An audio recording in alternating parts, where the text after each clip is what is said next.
test is in 4-part, Part 1, Part 2, Part 3, and Part 4. Now look at Part 1. Part 1. You will hear a conversation between two students about buying a used car. First, you have some time to look at questions 1 to 6.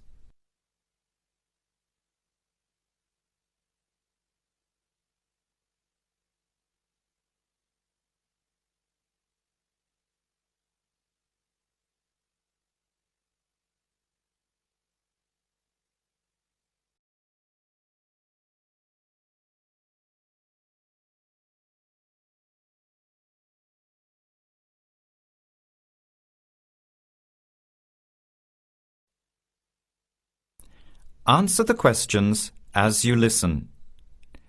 You will not hear the recording a second time. Listen carefully to the conversation and answer questions 1 to 6.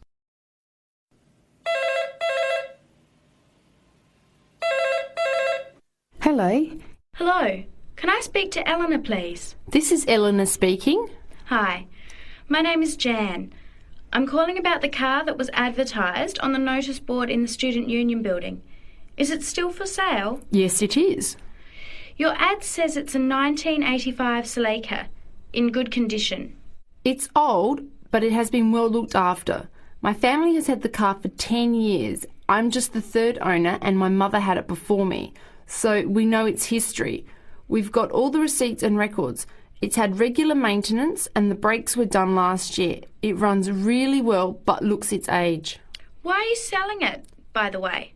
Well, I'm going overseas next month to study. I'll be away for at least 2 years, so I have to sell it. Unfortunately, it's been a good car. You want $1,500, is that right?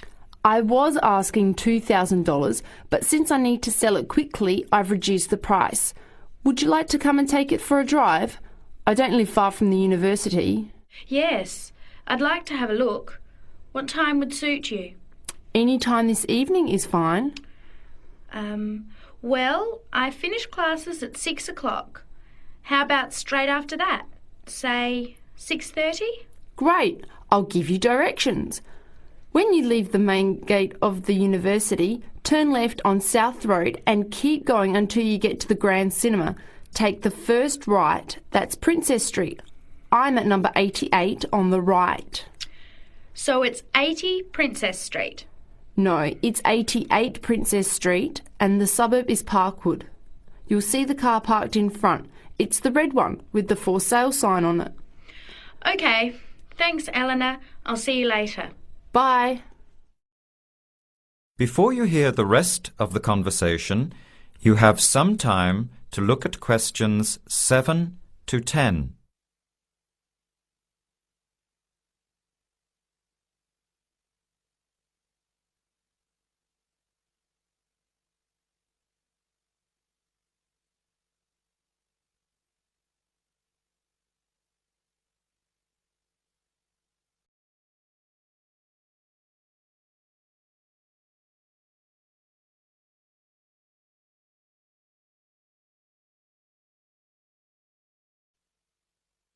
Later that day, at the university, Jan meets up with her friend Sam and tells him about the car.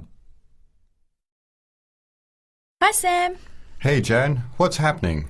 I'm glad I ran into you. I've decided I have to get a car. You're going to buy a car? Do you really need one? I'd probably still be driving, except that my car broke down last year. Instead of getting another one, I just moved closer to the university and went back to riding a bike. Better for the environment, better for my health, and I save a lot of money. Did it really cost that much? Well, when you think of registration, insurance, rising petrol costs, parking plus maintenance and repairs, it adds up. I know it's going to be expensive, but I really need my own transportation. It takes half an hour by bus each way to university as it is.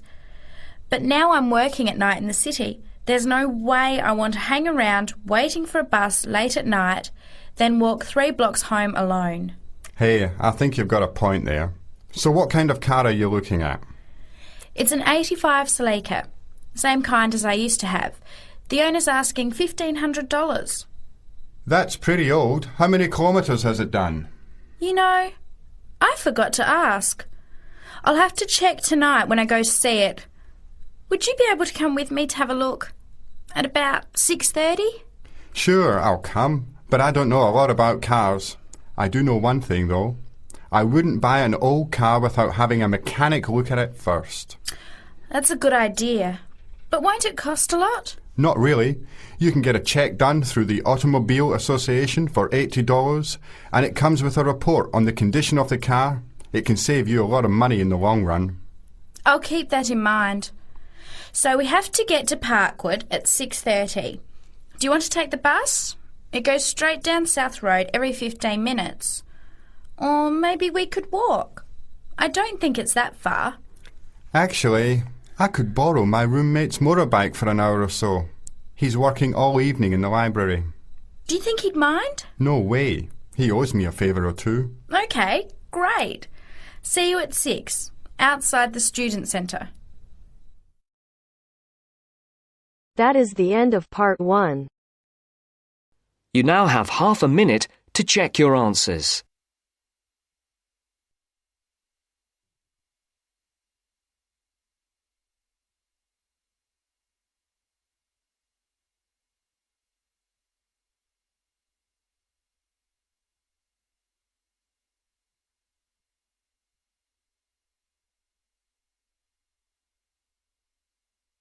Now turns to part 2.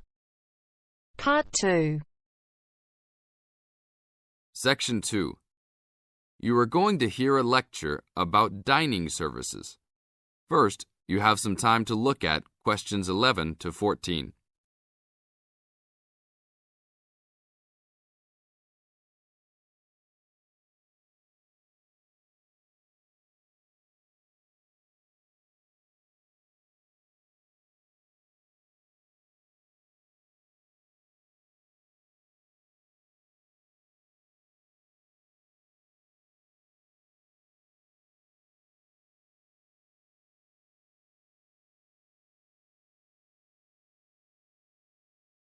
Now listen to the tape and answer questions 11 to 14.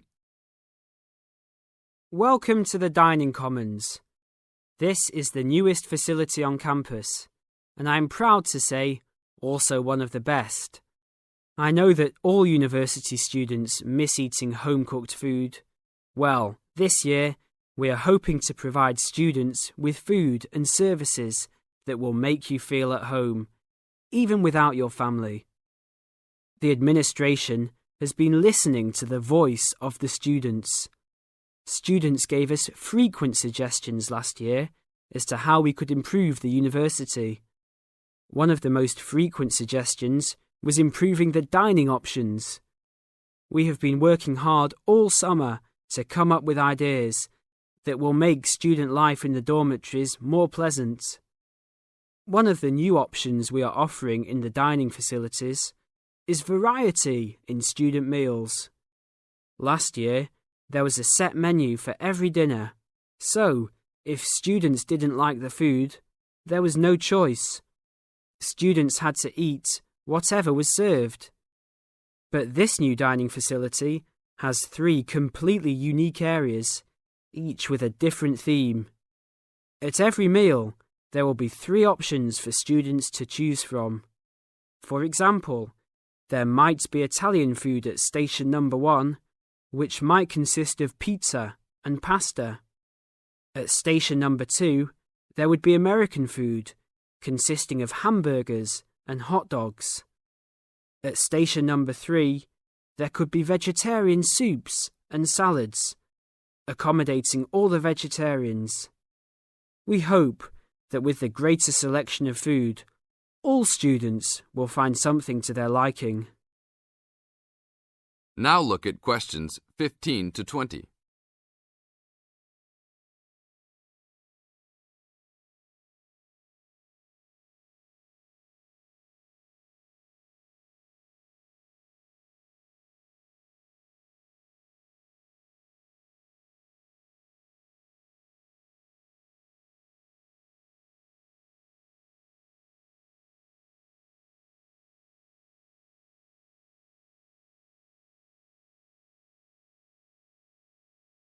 Now listen to the tape and answer questions 15 to 20.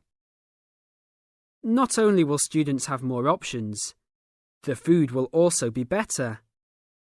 Each section of the facility will have a head chef. These are real chefs that have been trained in culinary school and have been hired specifically by the school to work in the dining facilities.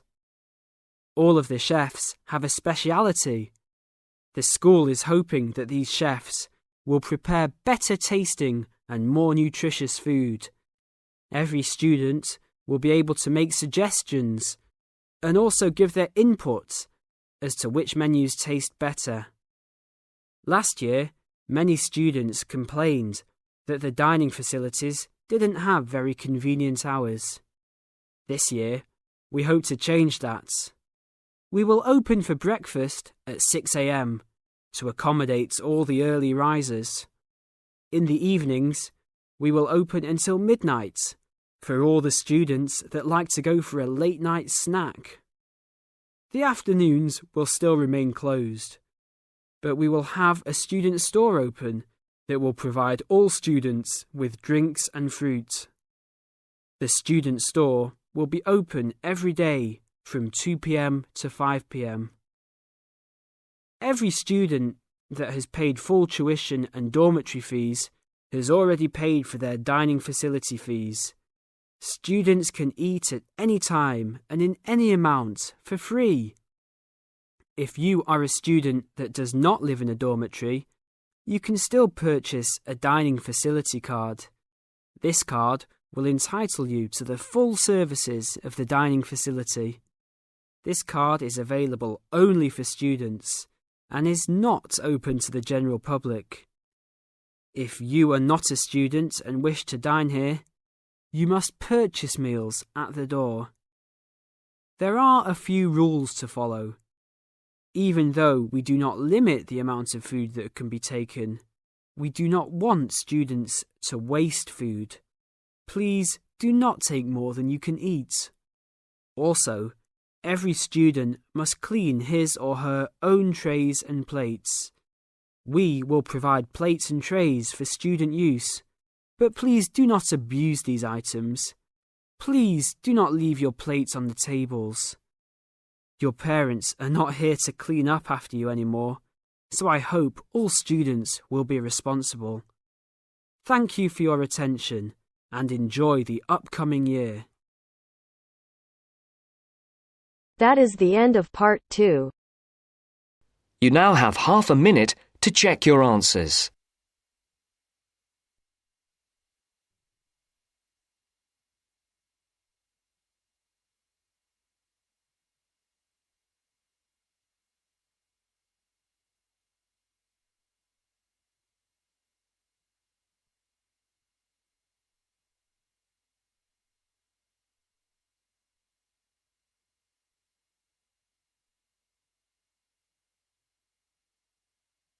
Now turns to part 3. Part 3. You'll hear a woman calling Laverton Arts Centre for some information. First, you have some time to look at questions 21 to 26.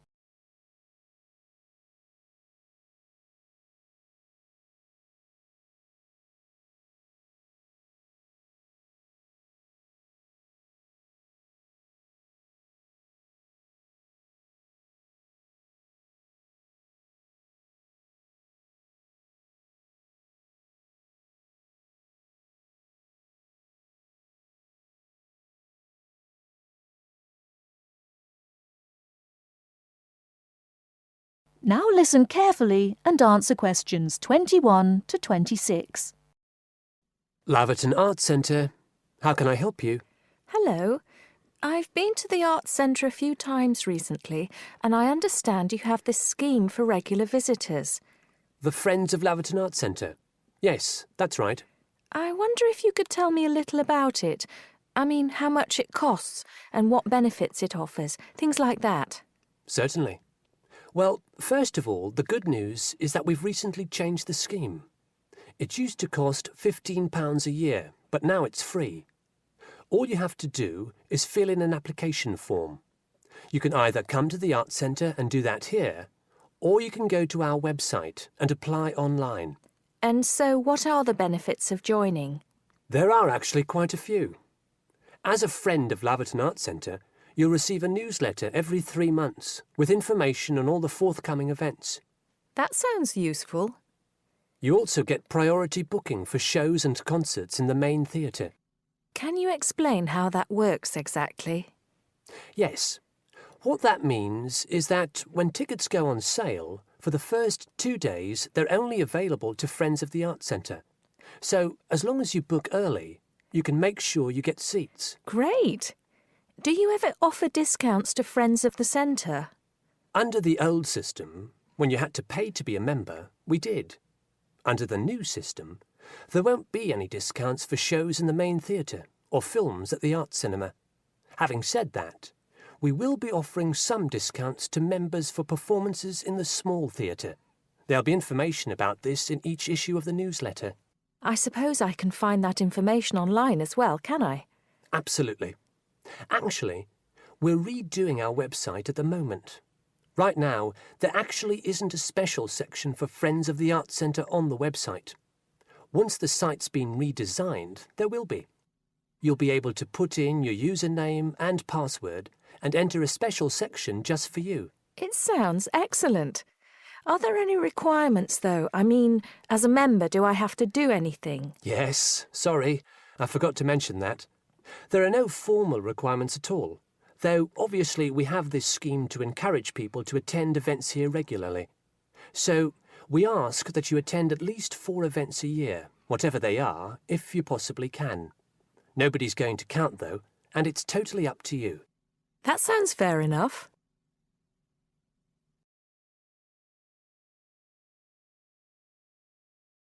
Before you hear the rest of the talk, you have some time to look at questions 27 to 30.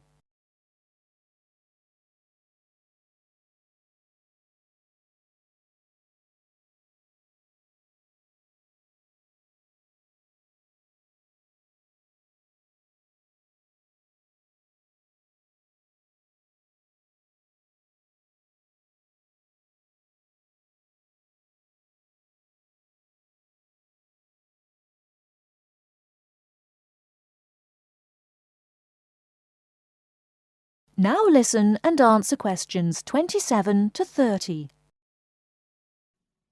While you're here, we're actually conducting a short survey of people who phone up the Arts Centre. Would you mind if I asked you a few questions? It'll only take a couple of minutes. Sure, no problem. Thanks a lot. So, how many times have you visited Laverton Arts Centre in the last 6 months? Well, I've only lived in the area for the last 4 months, so not that many times. 3, I suppose. Yes, that's right. Fine. And how did you first find out about the Arts Centre? Let me think. Oh, yes, a friend invited me to a concert, and I came with her. Have you ever seen a film at the Arts Cinema here? No, I haven't, to be honest. In fact, until you mentioned it earlier, I didn't realise you even had a cinema. One more question. If we offered a free tour of the Arts Centre, including things such as going backstage to look at the dressing rooms, would you be interested in going on it? Oh, yes, definitely. I think a tour like that would be very interesting. I'd even pay for it. That's great. Thank you very much for your time. Thank you.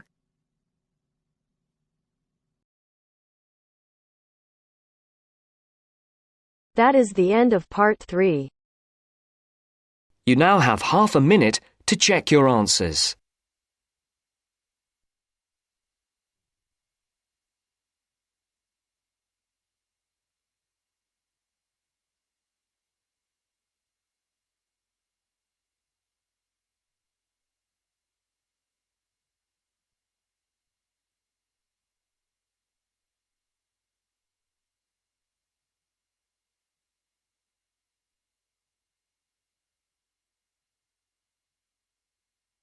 Now turns to part 4.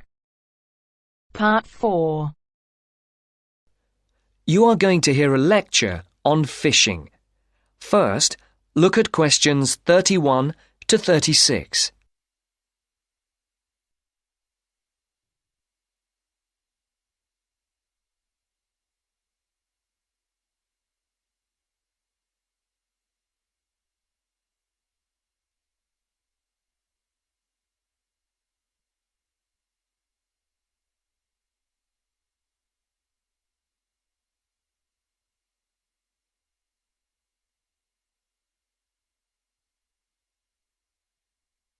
As you can see, there are 4 alternative answers, A, B, C, and D, for each question. Decide which alternative is the most suitable answer and circle the correct letter. Good morning again, ladies and gentlemen, and in case you've forgotten, my name is Dr. North from the Marine Habitat Research Unit at the university, and I'm going to continue from the lecture that I gave a fortnight ago on humankind's relationship with the sea from a historical point of view, and also on attitudes to different types of fishing. In today's talk, I would like to focus on the current problems in the fishing industry in Europe, and in particular, the present scarcity of marine fish. As with the last lecture, I've placed a book list, a few relevant articles, and a copy of this lecture on the department website. A statistic to begin with.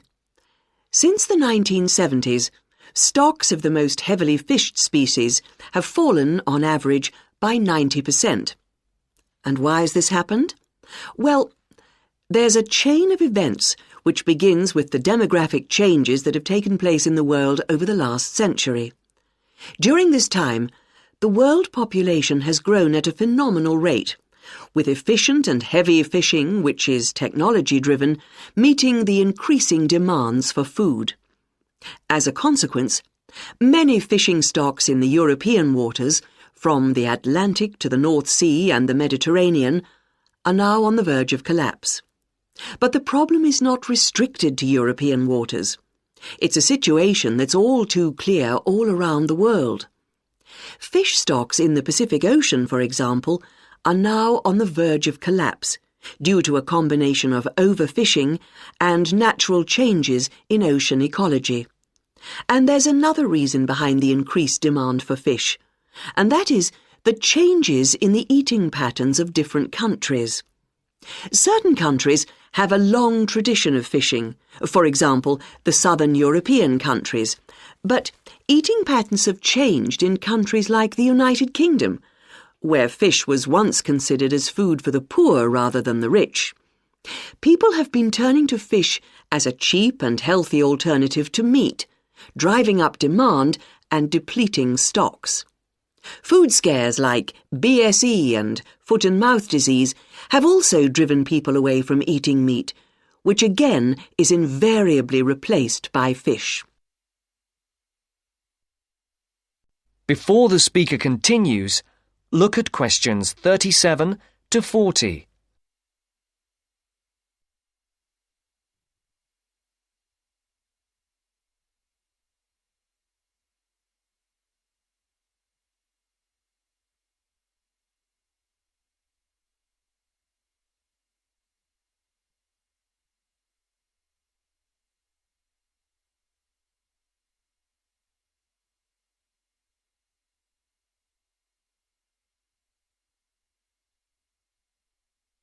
As you listen, complete the table.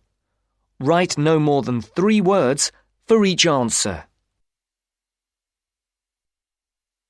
Another important reason is that a sizable proportion of the catch from modern trawlers or fishing boats is thrown away.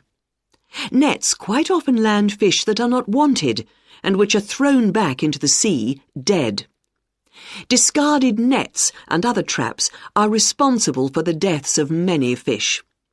Our seas, like the rest of our environment, are littered with rubbish, which also destroys lots of fish. And fish are also being changed by the chemicals dumped into the oceans, as well as by overfishing, so the size of certain species is decreasing. More then have to be fished to produce a decent catch. And the solution? Well, there has to be more than one answer to the problem. Fish farms provide a partial solution, but the quality of the fish is usually inferior to those in the wild. Reducing the amount of fish that any one trawler or fishing boat is allowed to land is the most effective, but also the most unpopular measure. Countries in Europe like Spain rely heavily on fishing, and are naturally against any step which restricts their catch.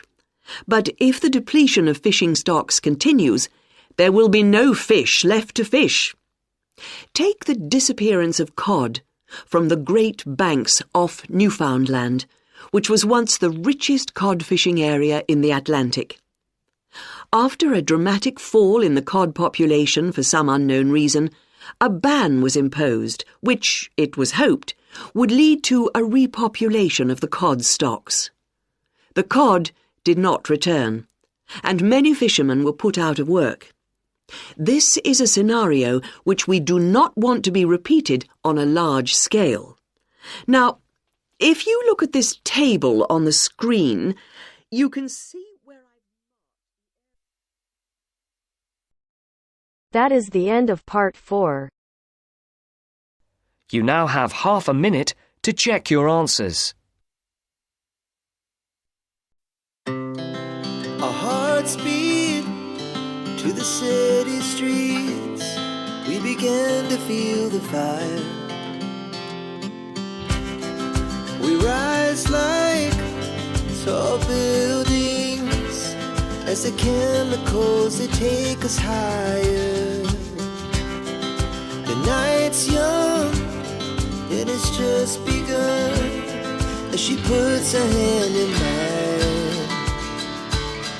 We wanna chase the night, wanna dance to the light, pull the stars from the sky, just two hearts running wild. Never sleep, never stop, as we shout from the top. We're gonna be two hearts running wild.